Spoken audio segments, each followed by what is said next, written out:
All right, we are back with another J. Cole to Fall Off editorial. And I just want to go over the top 5 over the head moments from the album because I've been listening to a crazy amount of reactions, reviews, reading, what's online.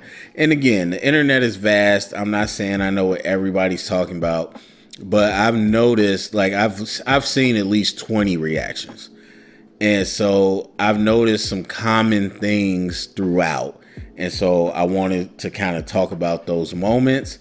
And that's not me being smarter than anybody or anything like that. This is all just like what I've noticed while taking it in, because I've said before, man, like I've been on this, like it's crazy. Like I was just listening to it, and then I downloaded the songs, start adding them to different playlists.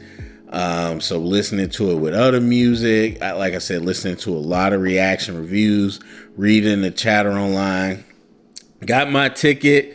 United Center in Chicago will be there in August. So anyway, let's start. Let's knock this out. I don't want to take too long on this. All right. So number 1 is the 2939 concept. Now, this is something that I heard by way of word of mouth, social osmosis, if you will.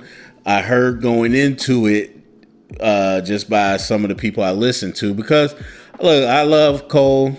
I love a lot of people, but I'm not hardcore. I like not with music, not with most things. The thing I'm most hardcore with is probably football. But so I didn't know all the details. Like I was just waiting for it to come out, listening to it.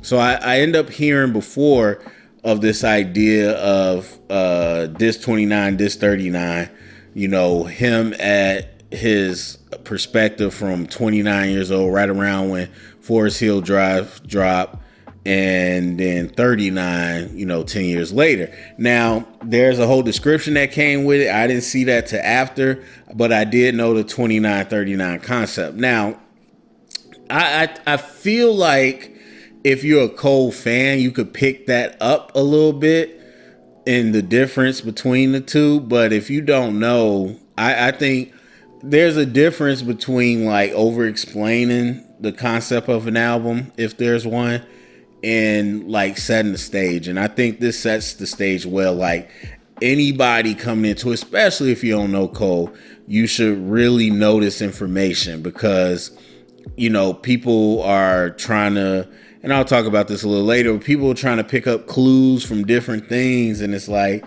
he's talking about a different time period. You know what I mean? And it's important because, again, if you don't know that, then you might be like, ain't Cole married? Don't Cole got kids? Like, ain't Cole like a lot of people be like, oh, because I think it was 2-6. So the first like full song, he says, ask your favorites or ask your favorite rapper for the evidence or whatever. And a lot of people, oh, he's still talking crazy and blah, blah, blah. Now, yeah, he wrote it now. Some of it might be written later, but whatever. He put it out now, but he's still talking from a different mindset. And so that's very important, especially on the 29 side. The second thing that seems to be going over people's head, the drum and bass and let out connection. First of all, like most of this 29 is really talking about this idea of him coming back home after really becoming famous, and just kind of the different, dynamics at play. But with drum and bass, he's talking about being back home. He's talking about being at this club with his friend, like being back with the people, being back at this spot where it used to, be hot, seeing this girl that he was hoping to see. This dude wanted like a picture, whatever. And he's like, hey, I'm trying to talk to this girl. Bruh got mad when he got the gun. I think some people notice that. A lot of people don't even notice that part. But then most people don't make the connection to the next song. It's just like, what is this music? And then look, the let out, I don't know if it dropped before the album did, but I saw that part on YouTube before I listened to the album. And I only listened to like a minute because I was like, oh no, what is going on? But in my initial review, I said this in the context of the album, it makes sense. But anyway, so a lot of people either, well, most people I should say, really like vibe with that song, and they're just like, oh, this is so different, but they're not connecting the piece. The Let Out, the whole song is a direct connection to drum and bass. It's about this girl distracting him, so these dudes who are plotting on J. Cole can, do what they got to do. And somebody like warning him, and then him like, oh my God, what am I doing in the field with no security? Like, I thought it was all sweet. Like, I know this girl. And like, so that's the whole connection there. And I think a lot of people miss that when they doing their reviews. I Love Her Again. And this was me too. Not really. I knew Common. I knew somewhat, but not really knowing enough history. I'm not gonna sit here and act like I did to really make the connection, because it's a couple things. It's not just Common, but it's a couple things that play it there. But obviously, I Love Her Again. Now, for me, at some point, I knew it was different because we had went through the whole thing. We went through life sentences. He talked about, committing to his wife and all those things. And I'm like, okay, he's still talking about some girl that he wanted. But then the more it goes on, I feel like, something's off. Now, I didn't know until after my first listen that he was talking about hip hop. Somebody pointed it out. But at that point, I was like, okay, now the lyrics about certain parts are recontextualized. But yeah, a lot of people listen to that and they don't really realize he's talking about they don't realize that he's talking about hip hop. And once you do, then it all changes. The trap, the best I ever had, the moving to the A. So that whole thing. The rapper diss is probably the biggest thing that was like, I don't think it's like big no more, but it was big at first because, of course, like I said before, if you got to be a fan of hip hop to really appreciate this album, in my opinion. Because if you come in here, okay, what type of beats, what type of club bangers, or what type of messy gossip, which again, I'll always take the time to say this whole idea of rap beefs is the dumbest thing ever. Like, it does not prove anything. You are rooting for a bunch of grown people to gossip on music. But anyway, so people was like, ooh, is he talking about Kendrick? Who's he talking about? Oh, what rapper? Oh my God. And it's like, so this happened a few times, most notably in Poor Thing on This 29, where, you got the punk whole little line, and then you had it in Safety. They mentioned like a rapper was making songs about you. It's like, so you hit her a couple times, but again, remembering that's This 29. I don't know if I said 30, that's my bad, but This 29, he's young, he's younger, and this is how he's feeling at that time.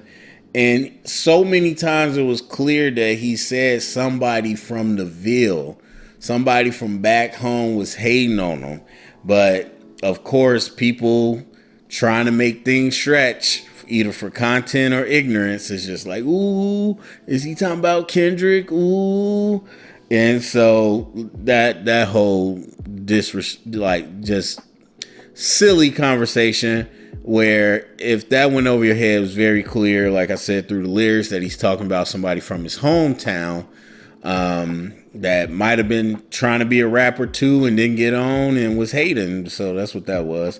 And then lastly, the gay friend and Safety, which again, whatever. It went over people's heads. Not everybody's, not even most, but a lot of people bringing that up. It's like, bro, he is talking from the perspective of a friend who is talking to him. And even still, at that time, 10 years, or not more than 10 years ago, but 10 years ago, and whether it's a friend, whether it's him, whatever, like, that's the reality. And so if you're just on the wave of like, you should never acknowledge or talk about that, then okay, sure, be mad. But other than that, if you want progress, this is progress. He's depicting somebody with an ignorant perspective who's remorseful of how they treated somebody that ended up passing away because of their sexual orientation. And so some people got obviously